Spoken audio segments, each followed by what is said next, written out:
Nina bezulu edumele ngahlomanga kwakhangela amankengane nazi indaba ze1KZN TV nifundele uphilano kaCebe Khulu sanibonani.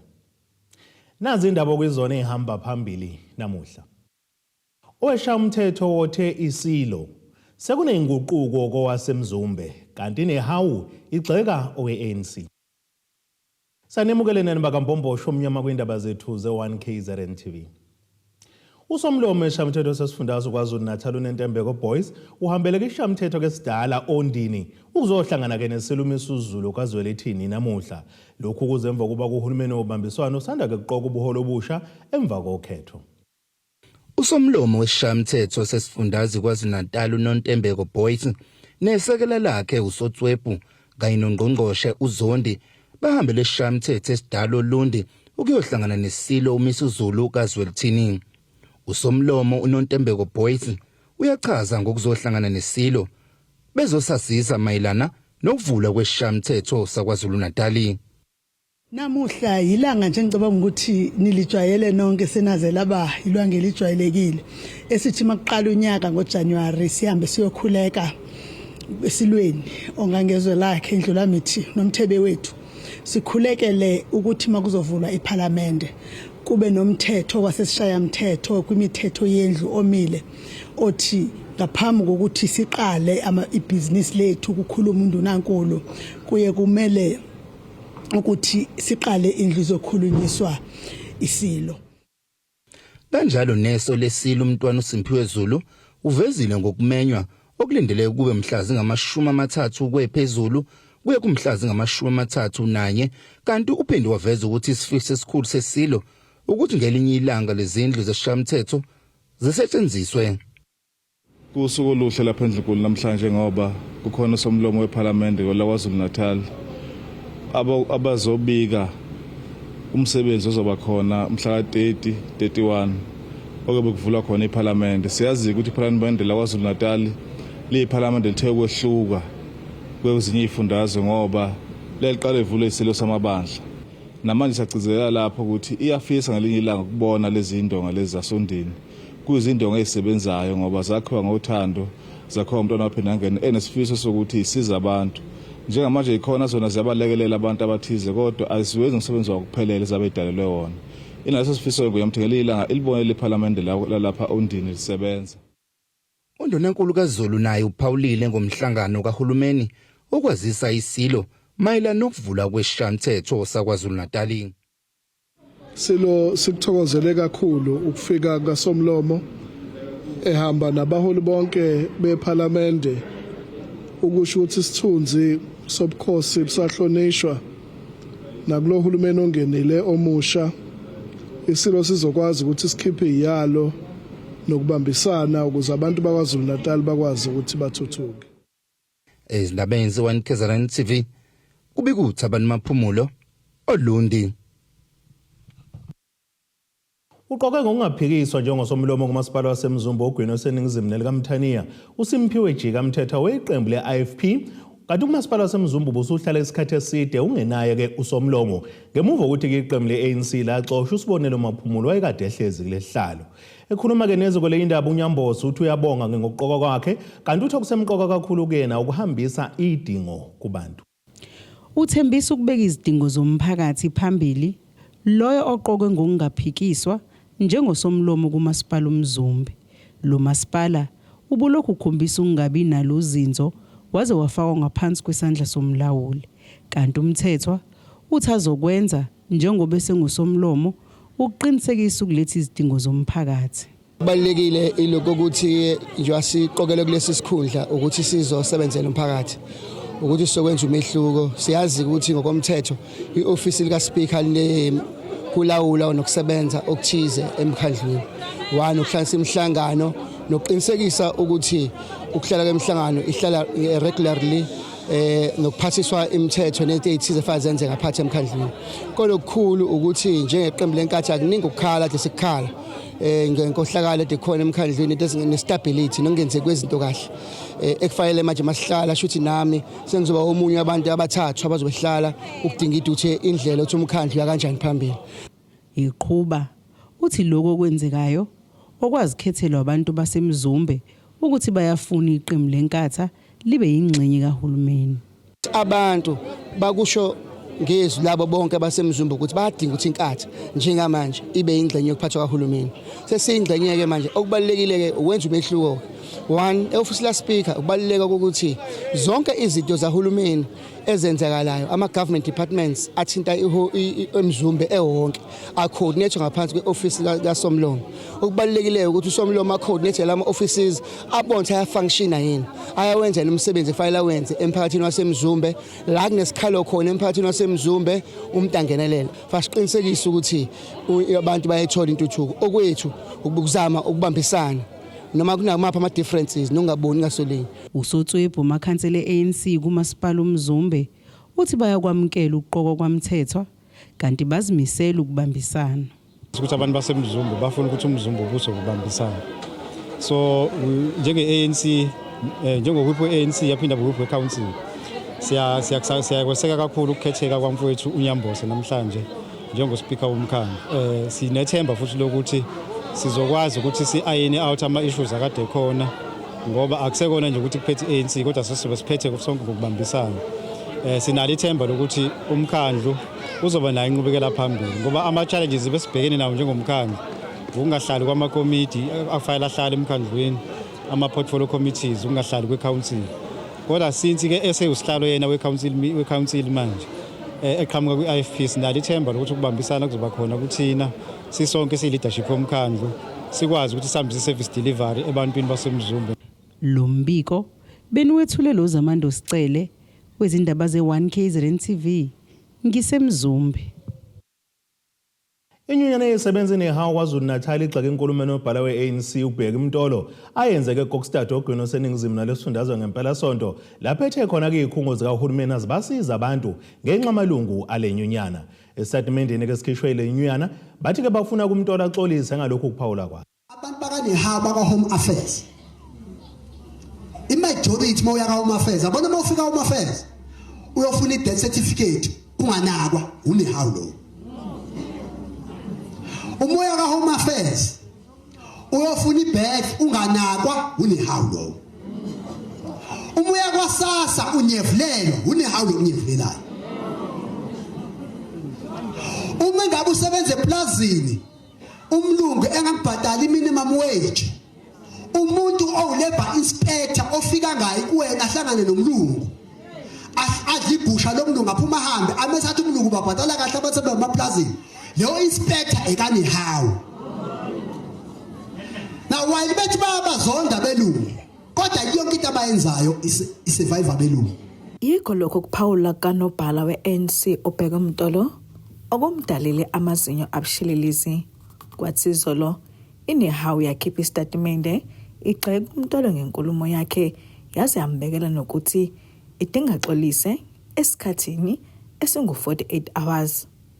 Kulesi statimende inehawu iphinde yagxeka umtolo ngendlela acabanga ngayo yathi ANC kumele iyihlaziye inkulumo kaMtolo. Le nyonyana ithi kumele ngabe i-ANC isagxile kulungiseni isimo sokulahlekelwa isifundazwe KwaZulu-Natal emva kokhetho lukazwelonke ebulungu ngoMeyi kulo nyaka.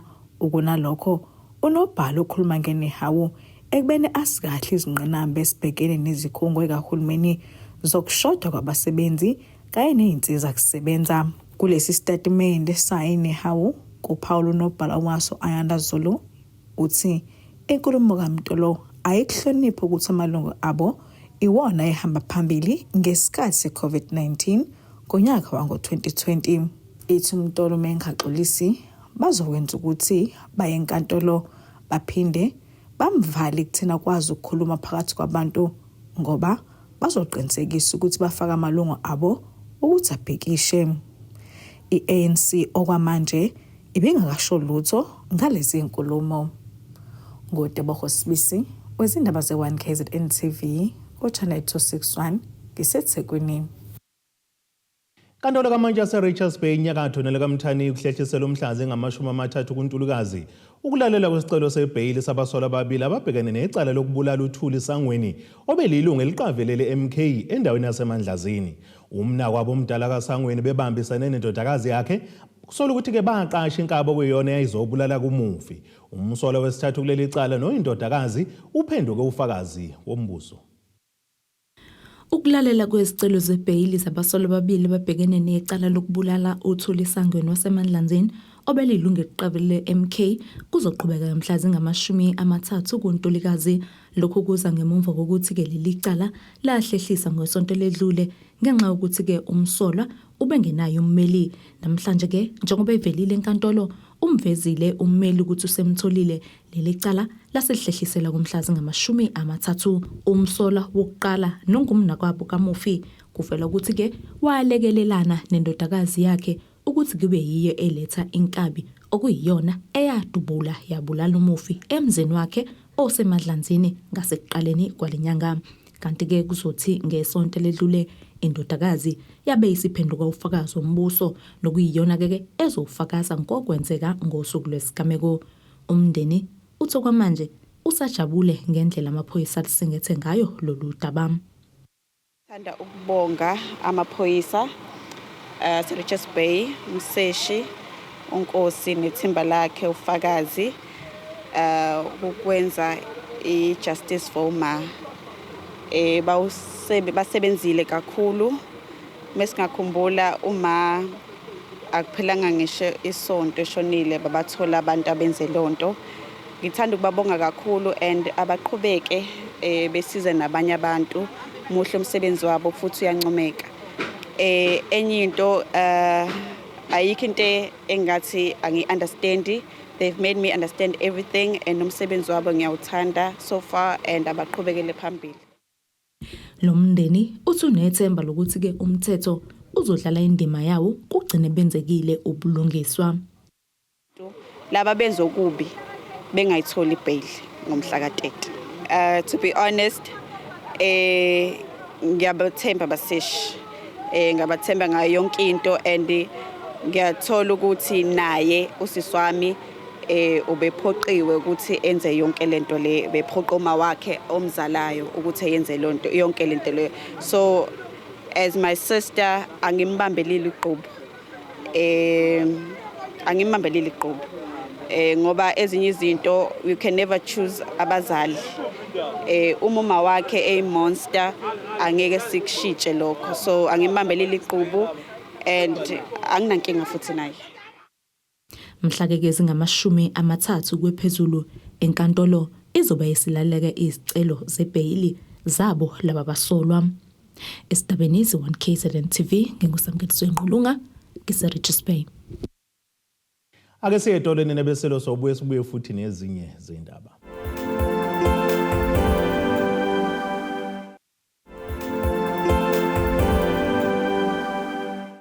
Asibonge siphinde sinamukele futhi kuyindaba zethu ze1KZN TV nazo ke zona ehamba phambili namuhla.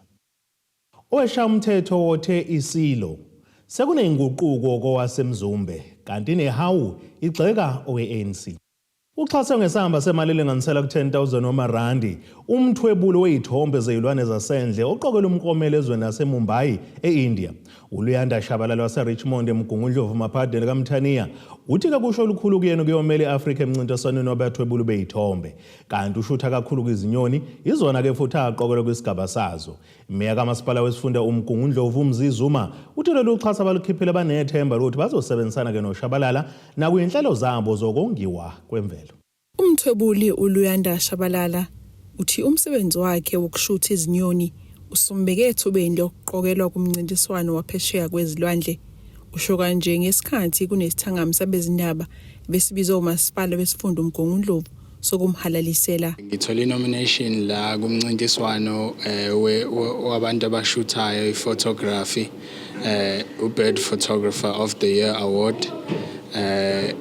Lokhu kumayelana ne-organization ekuthiwa yi-We Naturalist eseMumbai eIndia. Imeya uMzizuma uphonse esivivaneni isamba semali elinganiselwa ku10,000 omarandi. Ngifuna nje ukwenza igesture encane nje i-contribute engaba as part of i-celebration yalenyanga kaMandela i-contribution nje ewu10,000 rand.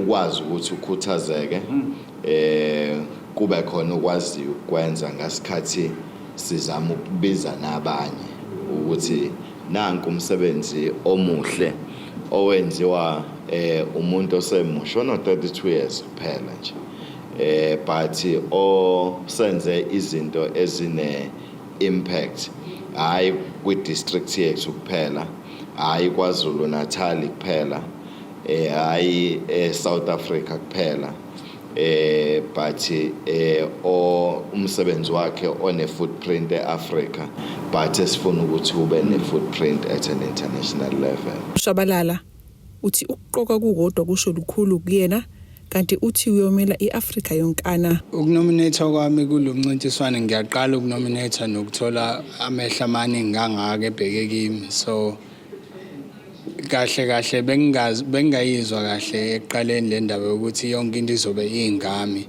kodwa ukunominate kwami sekwazi ukungibeka endaweni yokuthi ngingakwazi ukuthi ngitshele nabanye abantu ngisharishe ama experiences ami ukuthi na umsebenzi ifield yomsebenzi khona nejabulisayo nephilisayo mangayiwina le award ngiyangijabulisa kakhulu kodwa kuzongijabulisa ukudlula kona lokho ikona ukuthi ngikwazi ukubuya ngize la ekhaya ngixoxe ngisharishe yonke lento nabantu abalangisuka khona. Umncintiswano uzoba ngomandulo kulonyaka ezindabeni ze1KZN TV uAyanda Dube kusemgungundlovu. Abenhlangano emele abesifazane nezingane Progressive Women's Movement in South Africa esifundazweni kwaZulu Natal sebezwa ukukhathazeka ngokwanda kwegameko zokulahleka kwabantu oningi labo ngabesifazane nezingane baphethwe ngokuthola sebeshonile okudlala ubimuva nje.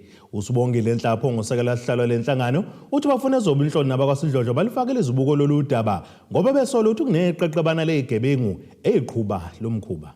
Bafuna kuphenywe kabanzi ngokwanda kwezigameko zokulahleka kwabantu esifundazweni kwaZulu Natal oningi labo litholwa selibulewe.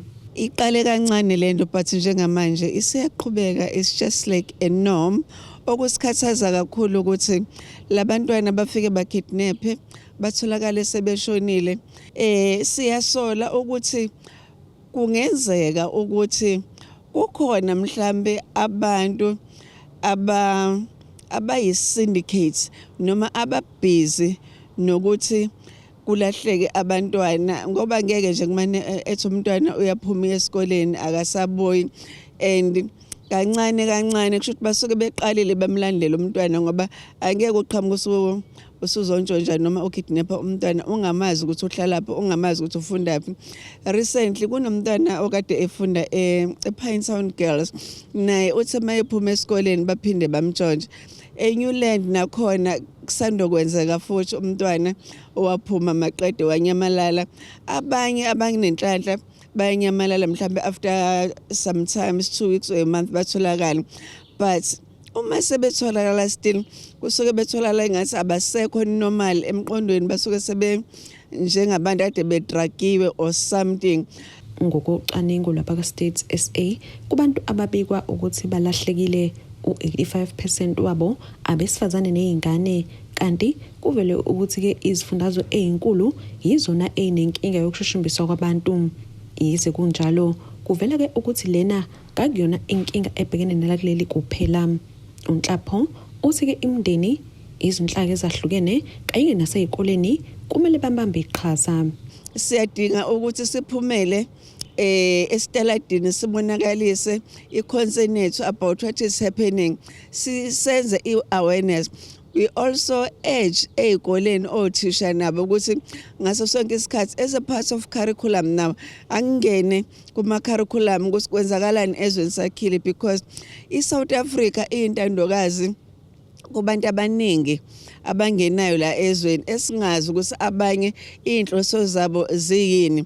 So kuyacaca ukuthi njengoba sesibaningi nje nobugebengu futhi kuzokwanda, ingakho thina namaphoyisa ngaso sonke isikhathi kufanele sihlale sinokuxhumana njalo ukuze sibone ukuthi isociety njengamanje esekuyona isociety enjani, ikakhulukazi issue yeinhlaka zobuhloli, intelligence, security of the country iyadingeka ngempela ukuthi iqinise. konquswa abesilisa nabo ukuba baphume inkalo zonke ukulwa nalokhu eindabeni ze1 KZN TV kube kuntombi khona Mvubu ngesithekweni. Unobhala weqembu le-ANC KwaZulu Natal uBheki Mtolo unikelela izaguga ngeingubo zokulala ezingaphezulu kwamakhulu ayisikhombisa kuward 4, 7 no-10 eKokstad ogwini oseningizimu nesifundazwe. Umtolo uthi lokhu kwenza ngeminyaka yonke uma ngabe kuyile nyanga yokuzala kaDokotela Nelson Mandela ongasekho, kodwa kulokhu bekuyindlela yokubonga abantu abangavotela ukhongolose kule wadi njengoba bayinqoba ngamalengiso ngokhetho lwakulo nyaka. Ekhuluma-ke nezokweleza indaba uMtolo uthi abantu bakule ndawo bathembele kakhulu kwi-ANC kusukela ngonyaka u-1994.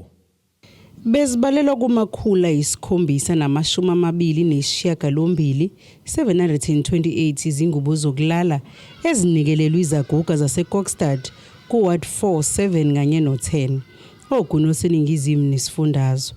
Lo mnikelo wenziwe unobhala weqembu likakhongolose kwisifundazwe KwaZulu Natal, kanti uthi yize lokhu ekwenza minyaka yonke kodwa kulokhu ubone kukuhle abuyisele kulomphakathi njengoba nabo wabeseka ngesikhathi sokhetho lukazolonke kulonyaka. Umtolo uthi abantu bakule ndawo basamethemba ukhongolose njengoba benqobe zonke izigceme ngamalengiso. Branch yami iJoslovo branch ward 4 waseKokstad sesibe nohlelo esilenzayo njalo makuJuly unyaka nonyaka, kodwa kulonyaka sithake siphinde futhi abantu abadala babonge nje ukuqala ngoba le ward le iANC wawina wonke ama-VDs yayiwina futhi le ward ayikaze futhi ingayiwini le ward ANC soka ku1994. Abantu bala bayithanda kakhulu iANC bathembela kuyo and kuyafuna ke mangaba benze njalo sheshe sibuye kwenza basekahle sibuya futhi ngo2026 basibuze basivelaphi sithatha sibuye ngokukhulu ushesha sobabonga phinde sibongeze futhi usuku lokuzala kabo uMandela. Then ke in the form ukuthi sibathe baphathela lokuyibhulu bocane okuncane iKokstad uyayazi ukuthi indawo ebandayo kakhulu yabanda iKokstad kakhulu ukubanda kakhona kuze kuphele end of September. Ube eseveza isibalo sezingubo zokulala azinikelile, waveza nokuthi akanikelelanga izaguga zakiward yakhe kuphela kodwa nakwezinye izigceme. Igogoga bawu 728 oblanket la ewadini yethu including kodwa no ward 10 omakhelwane wethu no ward 7 ekuyishamo township. Shamo township inawadi awu amathathu and wonke lamada amathathu wonke ama-VDs wawina ukhongolose amawadi kakhongolose aloku ahlelwe kuno. Then yafuna sibabonge sibabone ukuthi ivoti laba silithathe kancane, siyalibonga kakhulu ukuthi noba kwenzekeni kwezinye indawo kodwa bona laba bathe bakhulula kakhulu ukukhongolose. Esephetha uthi umphakathi ungadlala indima enkulu ekuvikelweni kwezaguga.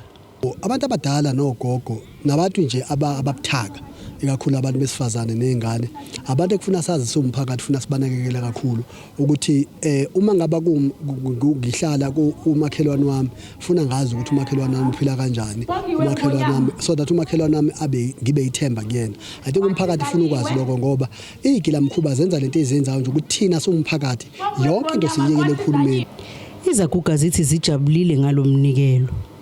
Inkulu kabi injabulo engiyitholile namhlanje nje baba ukubanda kangaka kulonyaka ngokwenza uleka kwezangubo ngifukulo blanket endukutholeni ngendlela endubona ngawo ubanza ufudumala. Ngivuye kakhulu namhlanje kuba nifumane lengubo endigodole kakhulu ebusuku. Ndiyabulela kakhulu xa nifumene ingubo ndizoke ndifudumale kwezinsuku sigodolile kubheke izipheziphelile. Nasifika masibona itruck nansi ithwele itruck. Kanti ithwele ingubo zethu. Ndizawukhupha ezami nabendilele ngazo. Ndifuna le enoboyo obutshatsha. Angisabulanga ndiyeke nje. Ndiyabulela. Lo mbiko benuwethulelo zamando sicele kwezindaba ze1 KZN TV ngiseKokstad. Ake siphinde futhi seyedolweni nebeselo sibuye nezinye izindaba.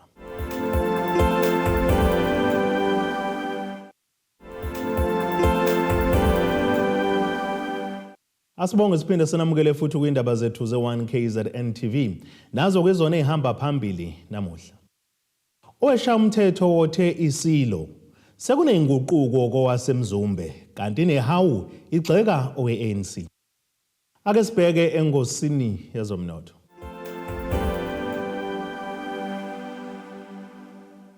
Iranda kuleli ngu-18.29 kwidola laseMelika, libe ngu-19.91 kwi-euro yase-Europe, libe ngu-23.63 kupondo waseBrithani.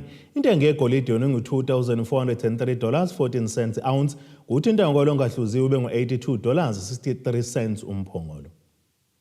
Ake sibheke engosini yezemidlalo.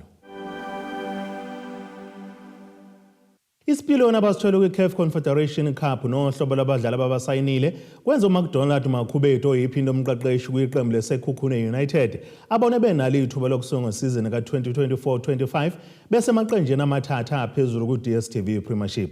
Ibabina nokho kubukeka kucacisile ukuthi ifuna ukubalwa namaqembu azokwenza kahle, ingakho-ke ibeyisisayinisa nomqeqeshi omusha uPeter Haibala oneminyaka engama-48 waseJalimane. Usayineke inkontileka yeminyaka emithathu. Uvaleke isikhala sikalehlo Honolo Siema, kanti uHaibala kuyaqala ukusebenza ngaphandle kwezwekazi lase-Europe. Ugcina ukubonakala kwi-NEC Breda yase-Netherlands ngonyaka u-2023. Kanti useke waqeqesha inkulisa ye-VfL Wolfsburg kanjalo nakwiqembu lenkulisa leBorussia Dortmund yakhona belu eJalimane. Ake sibheke naso isimo sezulu esikalindeleka.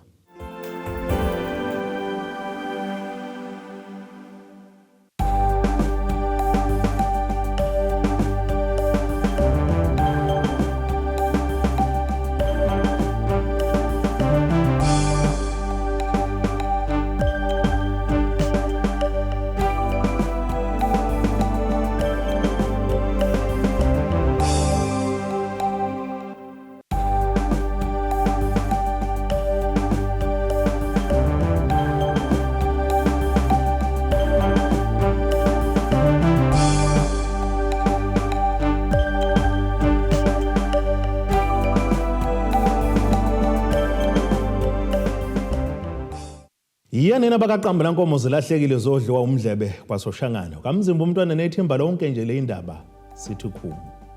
Abethuli bethu bezindaba baxhaswe iThulis Bayview Bridal. Ungabashayela kulezi zinombolo ezivelile.